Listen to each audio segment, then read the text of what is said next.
17 minutes. That's all it had taken for humanity to effectively end a war that the Zalathi had expected to last months. Crystal Arc Vex Theta stood in his command spire, looking at a tactical display that made no sense by any military doctrine he knew. Half his forces had stopped fighting not because they were defeated, but because they chose to. The other half were protecting civilians alongside human soldiers. He turned to his communication crystal and spoke the words that 50,000 years of Zalathi military tradition said should never be spoken so quickly. I signal unconditional surrender of all Zalathi military forces. The silence that followed was deafening. Across the galaxy, monitoring stations registered the impossible. The Zalathi Empire, which had never lost a war, had surrendered to a species that had only achieved faster-than-light travel 3 years ago. Commander Sarah Chen received the surrender in her makeshift command post. She felt no joy, no triumph, just a deep exhaustion and relief that it was over.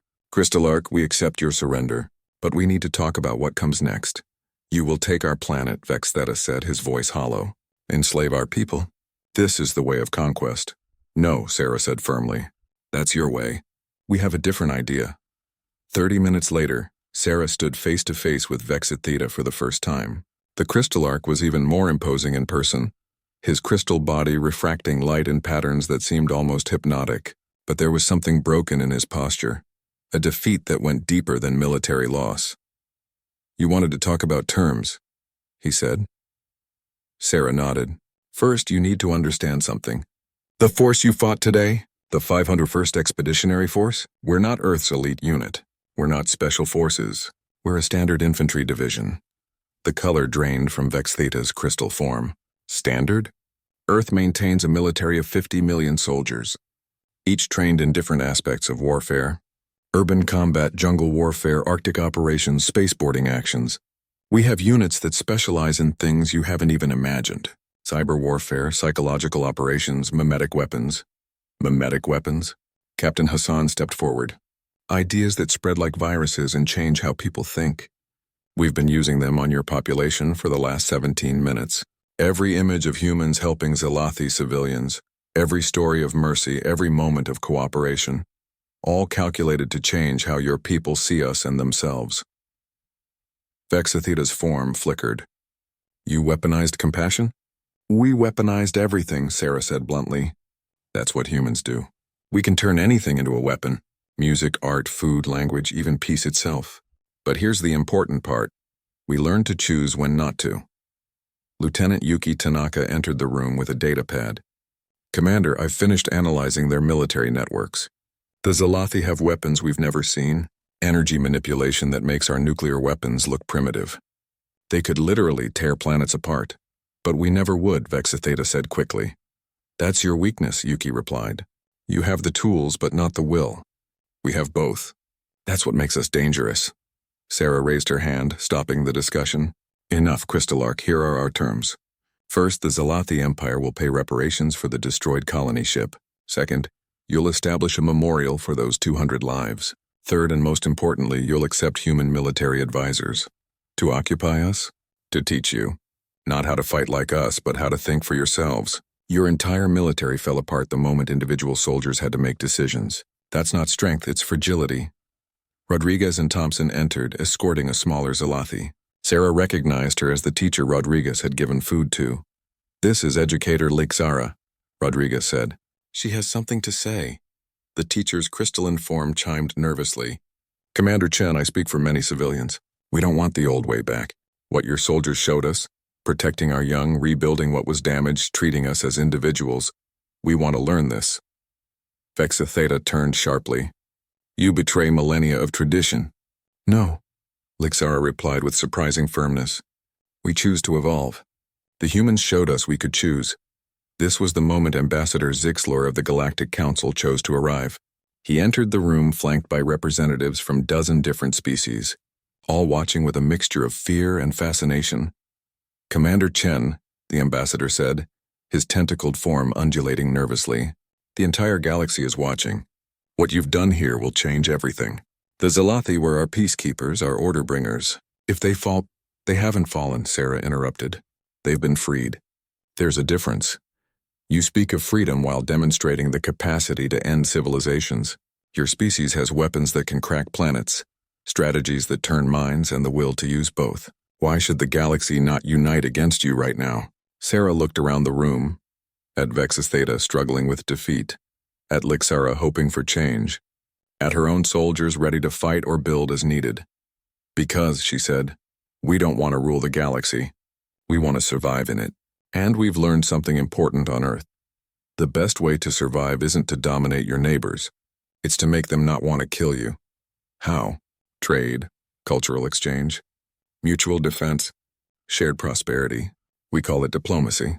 We got really good at it after nearly destroying ourselves several times. Captain Hassan pulled up a holographic display. Earth's history is a series of civilizations trying to dominate others and failing. The Romans, the Mongols, the British Empire, the American hegemony. Each thought they could rule through strength alone. Each fell. But the ideas they spread, law, trade, technology, culture, those survived. You're saying you want to spread ideas, not empire? Zixler asked. We're saying we've already started, Yuki interjected. In the last hour, we've received 3,000 requests from young Zalathi, wanting to learn human military tactics. Not to fight, but to understand individual initiative. Thompson, who had been quiet, finally spoke up. On Earth, we have a saying, if you want peace, prepare for war. But we learned that's only half of it. The full truth is, if you want lasting peace, be so good at war that nobody wants to fight you, then use that strength to build something better. Vexus Theta's form suddenly flared with color. You're not conquerors. You're reformers. You break systems to rebuild them stronger. Now you're getting it. Sarah smiled grimly. Earth united after our Third World War. Not because one side won, but because everyone realized we'd gotten so good at killing that we'd either work together or cease to exist. We chose together. Barely. And now you offer that choice to the galaxy? We offer the galaxy what we learned the hard way. You can have peace through strength, or peace through mutual benefit. The first is temporary. The second can last forever. Ambassador Zixler's colors shifted through patterns of deep thought. The Galactic Council will offer Earth full membership immediately. Not as a conquered prize or a reward, but as insurance. If you're part of the system, you're invested in maintaining it. Smart, Sarah acknowledged. But we have conditions. The room tensed. First, no species gets to maintain military dominance over others. Defense forces, yes. Occupation armies, no. Second, technology sharing. The Zalathi's energy weapons, our tactics, everyone's knowledge pooled for everyone's benefit. Third, and most importantly, individual rights for all sentient beings. No more rigid hierarchies where people can't choose their own paths. You would reshape galactic civilization, Zixler said. We would. The question is whether you'll let us do it peacefully or force us to do it the other way. The threat was implicit but clear. Humanity had demonstrated they could defeat the galaxy's greatest military in 17 minutes. What could they do with 17 years? Vex Theta spoke up. The Zalathi accept these terms. We request human advisors not just for our military but for our entire society. We've been static for too long. It's time we learned to change. Over the next hours, the details were worked out. The memorial to the destroyed colonists would be built by Zalathi craftsmen and human engineers working together. The reparations would be paid not in resources but in technology exchange. Most surprisingly, a new military academy would be established on Kepler 442b, where humans and Zalathi would train together. Private Thompson found herself sitting with young Zalathi, teaching them to paint. Art is like war, she explained. You need to know the rules before you can break them effectively. Rodriguez was surrounded by Zalathi warriors, explaining guerrilla tactics. The key is thinking like water. You flow around strength and strike at weakness. You adapt to the terrain instead of trying to dominate it. But the most profound moment came when a young Zalathi soldier asked Commander Chen directly, "Why are humans so good at war?" Sarah thought for a long moment. Because we're even better at peace. We just had to learn the hard way what happens when we're not. 3 days later, the news had spread across the galaxy. The species that had defeated the Zalathi Empire in 17 minutes was offering to teach anyone who wanted to learn. Not to conquer, but to defend, not to dominate, but to thrive. The applications flooded in by the thousands. Earth's first colony ship had been destroyed, its 200 passengers killed without warning or mercy, Howing Tiaor. Admiral Kexitheta stood on the command deck of the Zalathi flagship Eternal Purpose. His forearms hung limp at his sides, a sign of deep shame in his species. Through the massive viewport, he watched the tiny human ships approach. They looked like insects next to his grand fleet. "These creatures mock us," said Commander Velthar, his second in command. "We are the Zalathi. We mapped the stars when their species lived in caves. Yet they are here and no one else came," Kextheta replied. His large black eyes, which could see in 12 light spectrums, studied the human vessels. They were ugly things, covered in patches and welds. One ship had what appeared to be duct tape holding a sensor array in place. A young Zalathi engineer named Vixna floated up to them. Her wings, usually bright purple with health, had faded to gray. "Admiral, the humans are requesting permission to board. They want to assess our situation." "Let them come," Kexitheta said. "Perhaps seeing our superiority up close will make them understand the hopelessness." 20 minutes later, 3 humans stood in the flagship's receiving bay. Kexitheta had to look down at them. They were so small, standing on only 2 legs with no wings or extra arms. How did they even balance? The one called Captain Chen stepped forward. She wore a patched jumpsuit with oil stains. Her hair was tied back with what looked like a piece of wire. "Admiral, thank you for seeing us. This is my engineer Leo Martinez and my navigator Sarah Kim. You honor us with your attempt," Kextheta said formally. "But you must understand. Our quantum navigation system, which has guided Zalathi ships for 10,000 years, has been corrupted by the void's radiation. Our engines, which use controlled singularities, are failing. What can mining ships do against such problems?" The old human called Leo walked over to a wall panel showing the ship's status. He studied it, then knocked on it with his knuckles. "Your computer's stuck in a loop," he said simply. "It's trying to calculate an infinite probability. That's why nothing works." Velthar's wings flared in anger. "Our systems are beyond your comprehension, primitive." Leo shrugged. "Maybe, but I've seen this before. Had a drilling computer do the same thing once. Spent 3 days trying to figure out where to drill because the math said every spot was equally good and bad at the same time." "How did you solve it?" Vixna asked, genuinely curious. "Turned it off and drilled where the rock looked weakest," Leo said.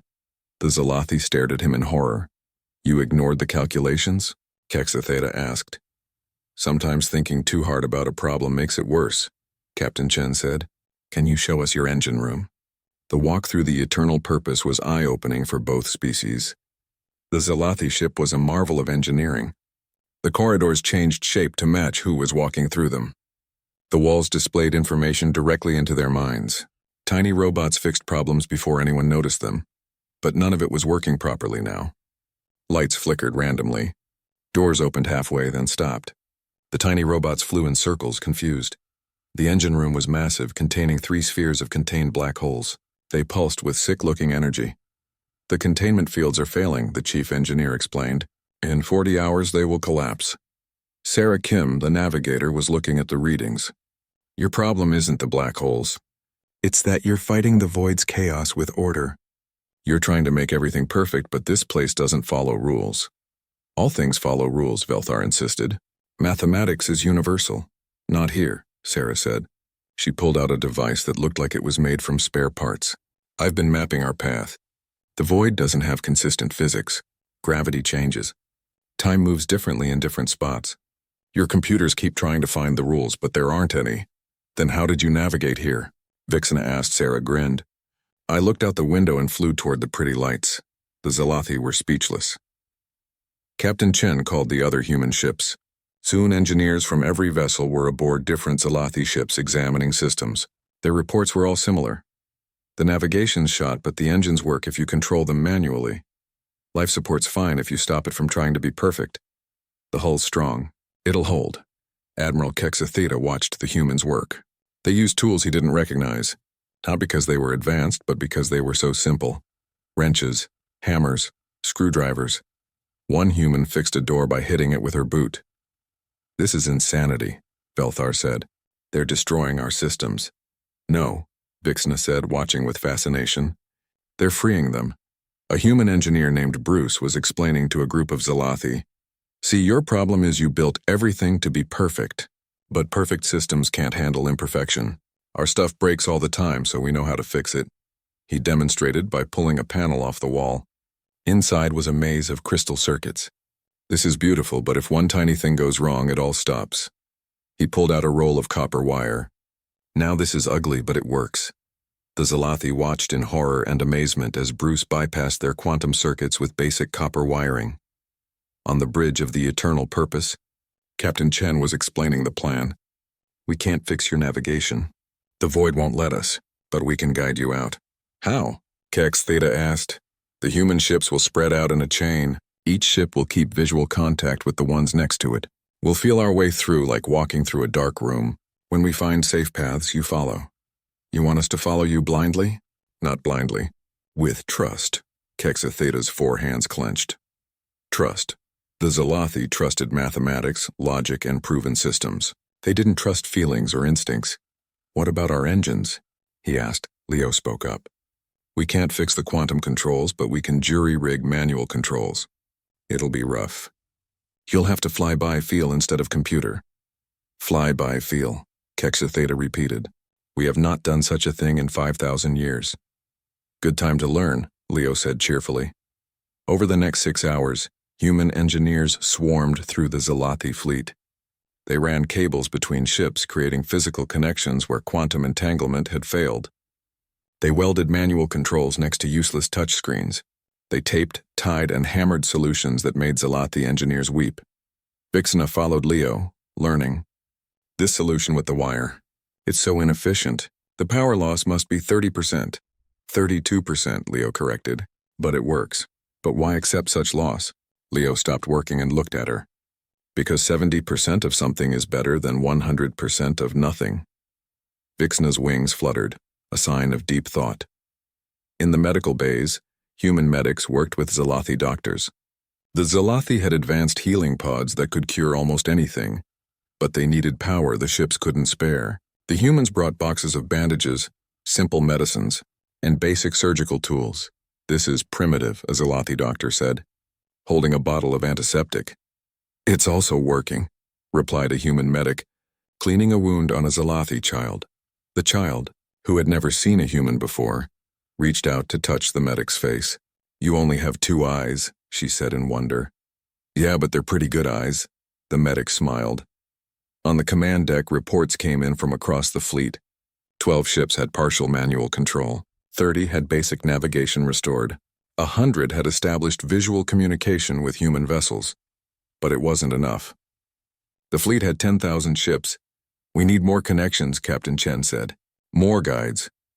We don't have enough human ships, James Wright pointed out over the comm.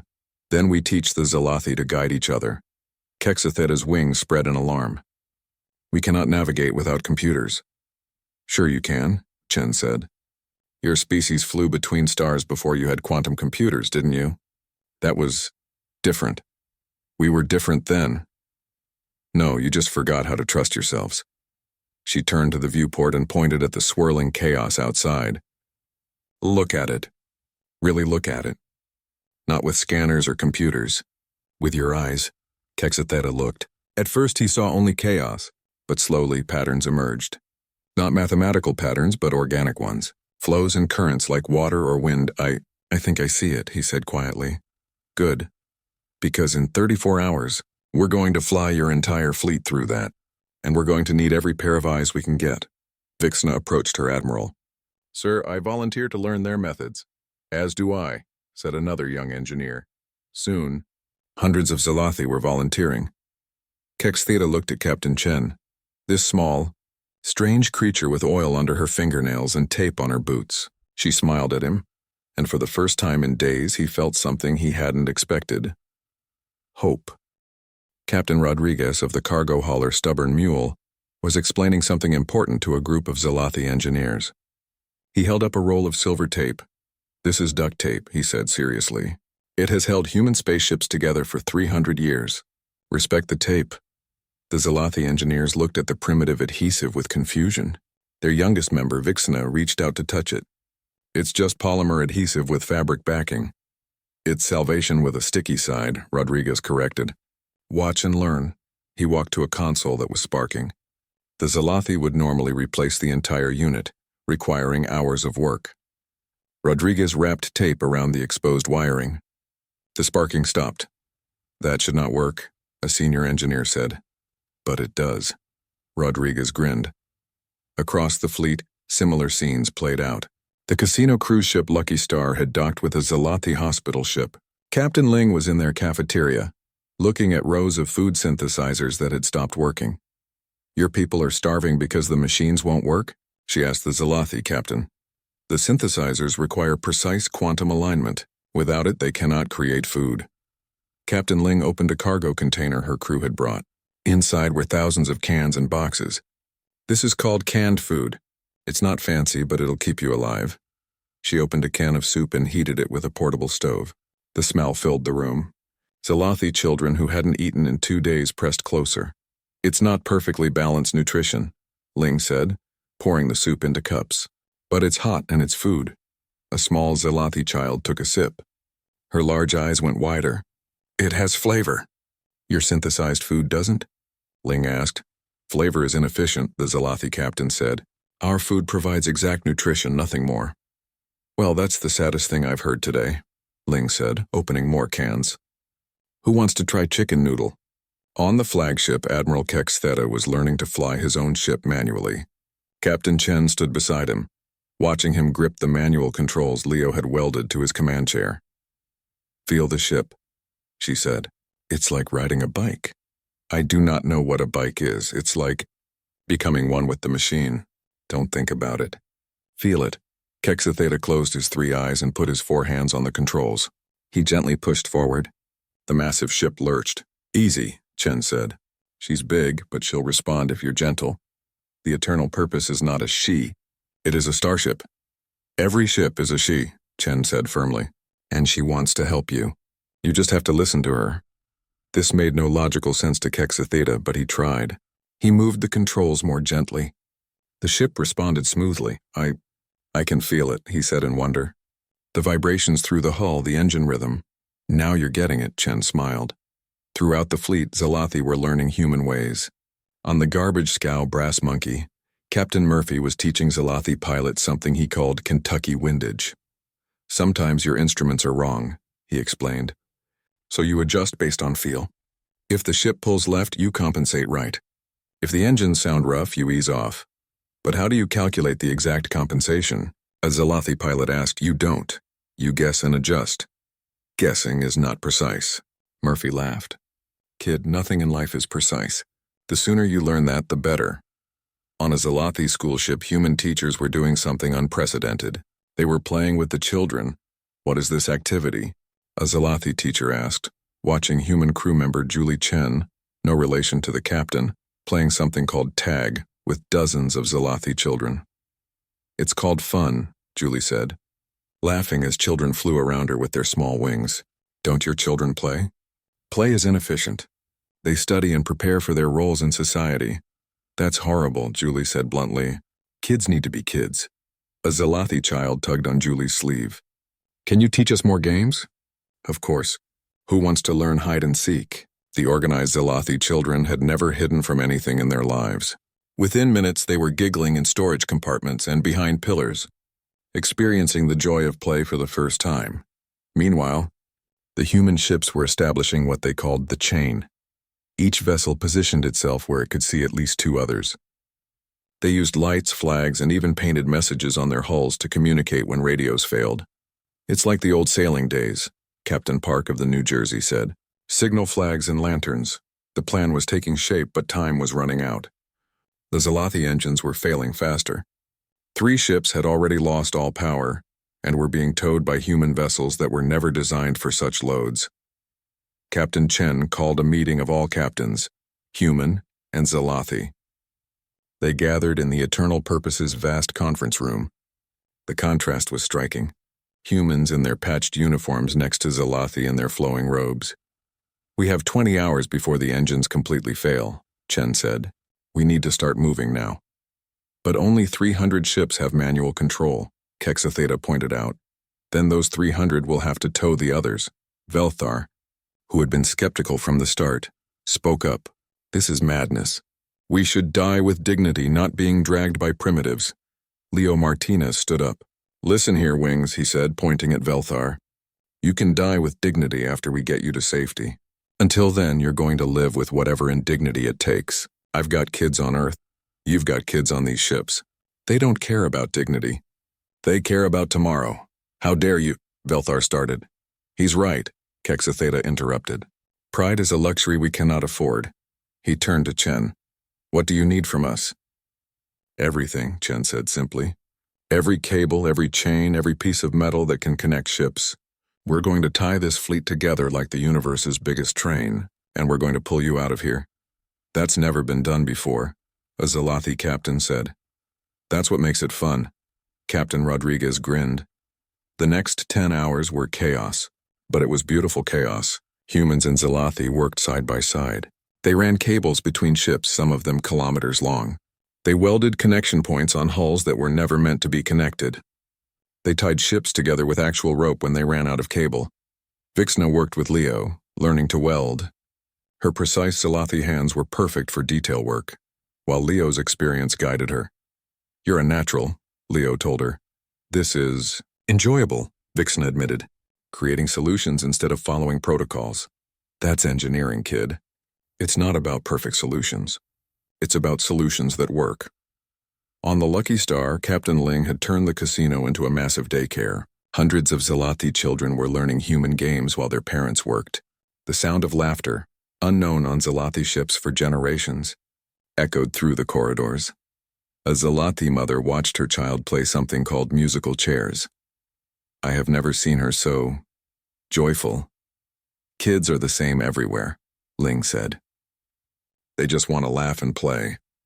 With 5 hours left, the chain was ready. It wasn't pretty. Ships were connected by every possible means. Some connections were high-tech quantum cables. Others were literally chains from anchor systems. The human ship Brass Monkey was tied to a Zalathi cruiser with what appeared to be mining cable and hope. Chen stood on her bridge, looking at the assembled fleet.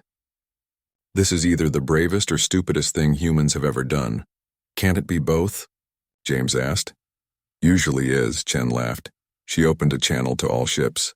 This is Captain Chen. In 1 hour we begin moving. Human ships will lead. Zalathi ships with manual control will help pull. Everyone else just hold on and trust us, Captain. Kextheta's voice came through.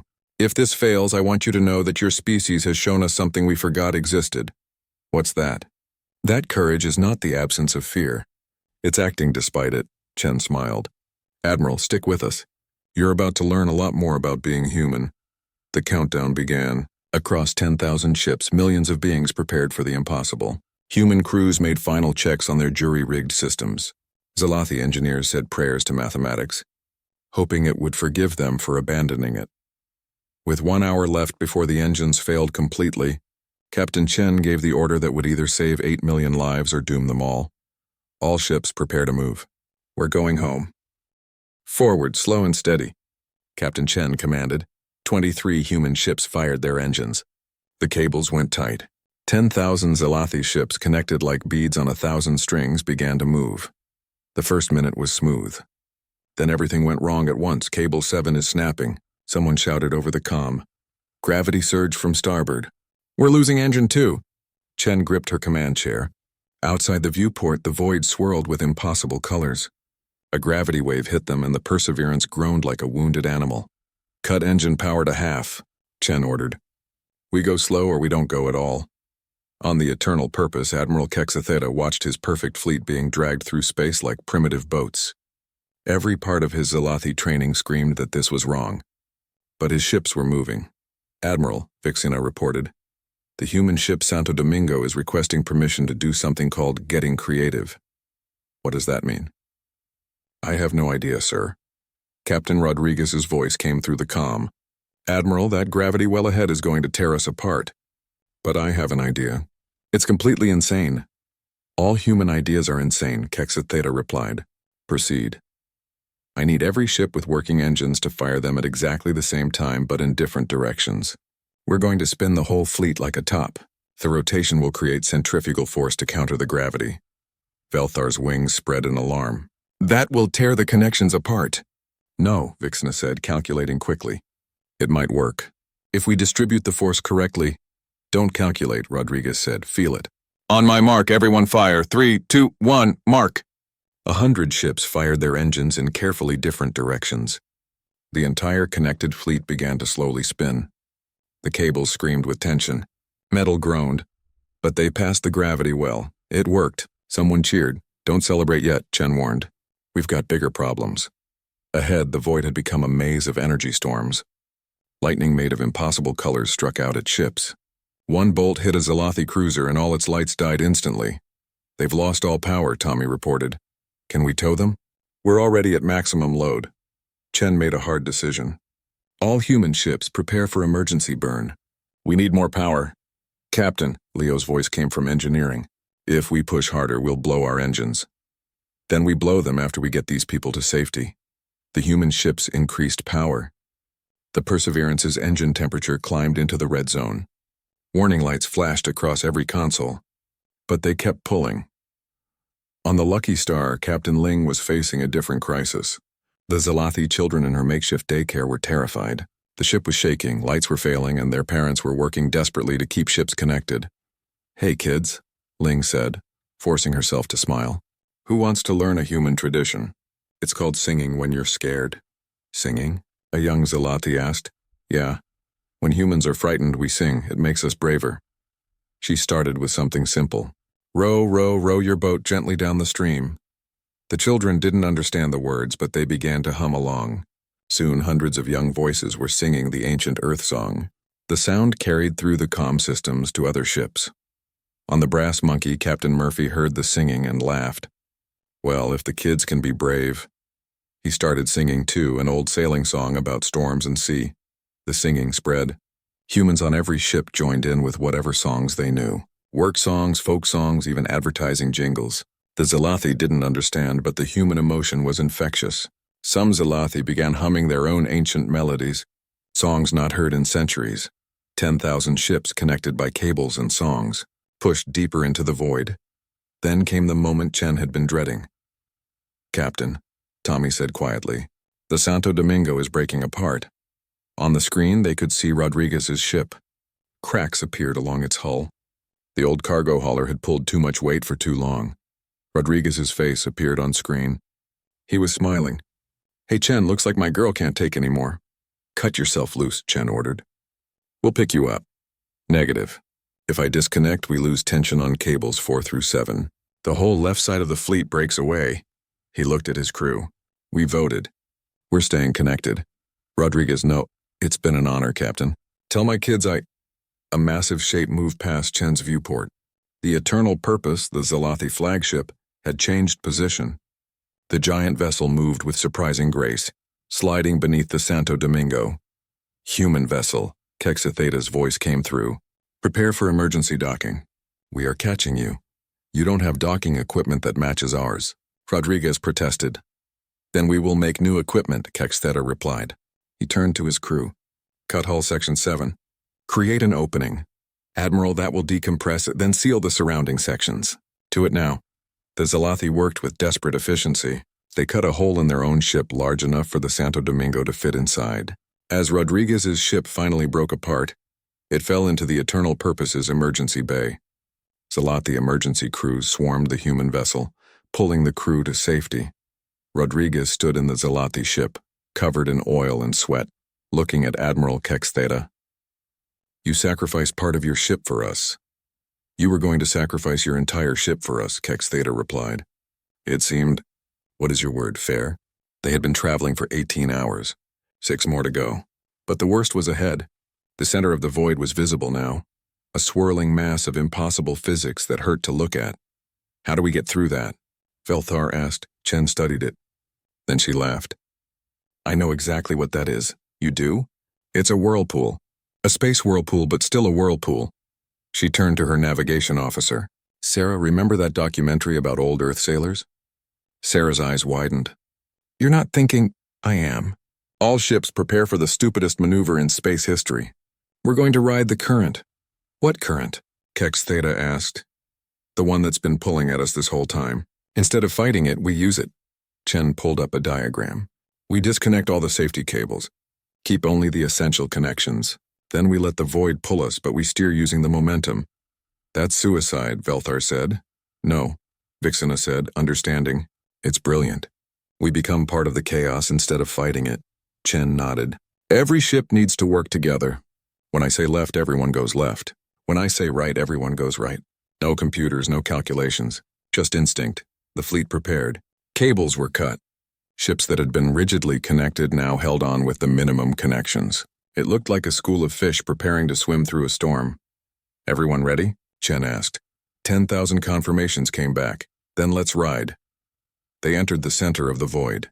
Immediately the current caught them. Ships spun and twisted. The connections strained but held. Chen watched the chaos, looking for patterns. Left, she shouted. 10,000 ships turned left, narrowly missing an energy storm. Right. They dodged a gravity well. Down. No, up both. Different ships do different things. It should have been impossible to coordinate. But the humans led by instinct and the Zalathi, for the first time in millennia, trusted something beyond logic. They moved like a single organism flowing through the chaos. Vixna was at her station, not calculating but feeling. She could sense the rhythm of the void. Captain Chen, she called. Big surge coming. We need to split, Chen finished. All ships create gaps now. The fleet spread apart just as a massive wave of distorted space passed through. Ships rode the edge of the wave like surfers, using its energy to push them forward. 5 minutes to clear space, Tommy announced. Those 5 minutes felt like hours. Ships were failing. Engines were dying. Connections were breaking. But they kept moving, pulled by human determination and pushed by Zalathi precision. Then suddenly, stars. Real stars. Clear, normal space, they were out. For a moment, nobody spoke. Then Rodriguez, from his damaged ship inside the Eternal Purpose, laughed. We did it. We actually did it, the cheering started. Humans and Zalathi, together. On the Lucky Star, children were crying with joy. On the Brass Monkey, Captain Murphy was dancing. But they weren't safe yet. Engines failing across the fleet, reports came in. We have no power for life support. How far to the nearest space station? Chen asked. 3 days at current speed, Tommy replied. The Zalathi won't last 1 day without life support. Chen looked at the dying fleet they had dragged from hell. They had come so far. They couldn't fail now. All human ships, she said. Prepare to share everything. Power, air, heat, everything we have, oh no, Captain. James said quietly. If we share our life support, we might not make it either. Chen looked at him. Then we'd better hope someone comes looking for us. Captain Chen floated in the Perseverance's bridge. They had turned off artificial gravity an hour ago to save power. The temperature had dropped to barely above freezing. Her breath made clouds in the air. Life support status? She asked through chattering teeth. 12 hours of air left, James replied, wrapped in 3 blankets. Maybe less. They had been sharing everything with the Zalathi ships for 2 days. Power, air, water, heat. The human ships were dying to keep 8 million beings alive. Any response to our distress signal? Nothing, Captain. Chen looked through the viewport at the Zalathi fleet. Many ships were dark now, running on the absolute minimum. They had saved them from the void, but without help. They would all die in empty space.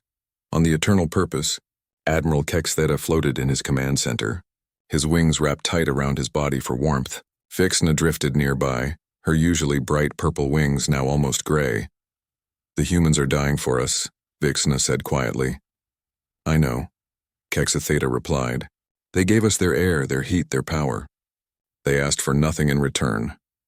We were wrong about them. We were wrong about many things. A weak signal came through the comm. It was Captain Ling from the Lucky Star. Admiral Captain Chen, you need to see this. On the screen, she showed the casino area. Hundreds of Zalathi children were huddled with human crew members. They were all singing together, human songs and Zalathi melodies mixing into something beautiful. They're keeping each other warm, Ling explained, sharing body heat. The kids won't leave the humans, and the humans won't stop protecting the kids. Kextheta felt something he had never experienced. His eyes, all 3 of them, leaked fluid. His species hadn't cried in millennia. Captain Chen, he said over the comm, your people are extraordinary. Chen's weak laugh came back. We're just stubborn. No, you're more than that. You're... Sir, a Zalathi sensor operator interrupted. Ships approaching. Many ships. On the screen, lights appeared. Dozens, then hundreds. Ships of every size and shape were dropping out of faster-than-light travel. It's the human fleet, Tommy said in disbelief. The entire Earth Merchant Marine. Admiral Patterson's face appeared on screen. He was a gruff old man who commanded humanity's largest cargo fleet. Captain Chen heard you folks needed a ride. Chen tried to sit up straighter. Admiral Patterson, how did you... Your message got through 3 days ago. Every human ship in the galaxy started heading this way. Cargo ships, passenger liners, mining vessels, even some rich guy's yacht. Hell, there's a food truck ship out there somewhere. More ships kept arriving. The Mars colony ships, the Jupiter moon shuttles, training vessels full of cadets, hospital ships. Everyone had come. We brought supplies, Patterson continued. Air, food, water, fuel, and... He paused. We brought something else. Behind the human fleet, larger shapes appeared. Elegant crystalline vessels of the Vorten, the massive living ships of the Krex, the swift silver arrows of the Pentari. The Galactic Council representative appeared on screen. Captain Chen, the Council has reconsidered. Your actions have shown us something we forgot. Sometimes the illogical choice is the right choice. Took you long enough, Chen muttered. Within hours, the rescue was in full swing. Human ships docked with Zelathi vessels, pumping in air and power. Alien ships with advanced technology repaired critical systems. The food truck ship, it really existed, was serving hot meals to anyone who could dock with it. On the Eternal Purpose, human medics worked alongside Vorthon healers to treat the injured. Zelathi engineers learned from Krex builders. Pentari navigators compared notes with human pilots about flying by instinct. Captain Rodriguez, his ship repaired enough to fly, was teaching a group of young Zelathi pilots. Remember, sometimes the wrong answer is right. Sometimes the stupid solution works, and sometimes duct tape really is the answer. Vixena had become his star student. She could now jury-rig a solution as fast as any human. Captain Rodriguez, I wish to learn more. May I study at your Earth academies? Kid, after what we've been through, you can study wherever you want. In the Lucky Stars Casino, a celebration was happening. Zelathi children played human games while their parents tried Earth food for the first time. The wonder on their faces as they tasted pizza was worth all the danger they had faced. Captain Ling was teaching Admiral Kexatheta to play poker. It's about reading people, not calculating odds. But the mathematics, forget the math. Watch my eyes. Am I bluffing? Kexatheta studied her face with all 3 eyes. You are... I cannot tell, that's the point. Ling laughed. It's not about being perfect. It's about being unpredictable. As ships were repaired and families reunited, something unexpected happened. The Zelathi didn't want to leave. They had found a new home, not on a planet, but with a people. Admiral Kexatheta addressed the combined fleets. His image appeared on every screen. For 10,000 years, the Zelathi have believed in perfection. We trusted only logic and mathematics. We looked down on species we considered primitive. He paused. We were fools. The humans saved us not with superior technology, but with superior spirit. They taught us that imperfection is not weakness. Chaos is not the enemy. And sometimes the most advanced solution is the simplest one. He turned to face Captain Chen directly. Captain, I speak for all Zelathi when I say we are in your debt. How can we repay you? Chen, finally warm again and sitting in a repaired chair, smiled. You don't owe us anything, Admiral. But if you really want to help, we could use some of that fancy Zelathi tech to fix our ships. They're held together with duct tape and prayer right now. The Admiral's wings spread and what Vixena had taught him was laughter. We will do better than that.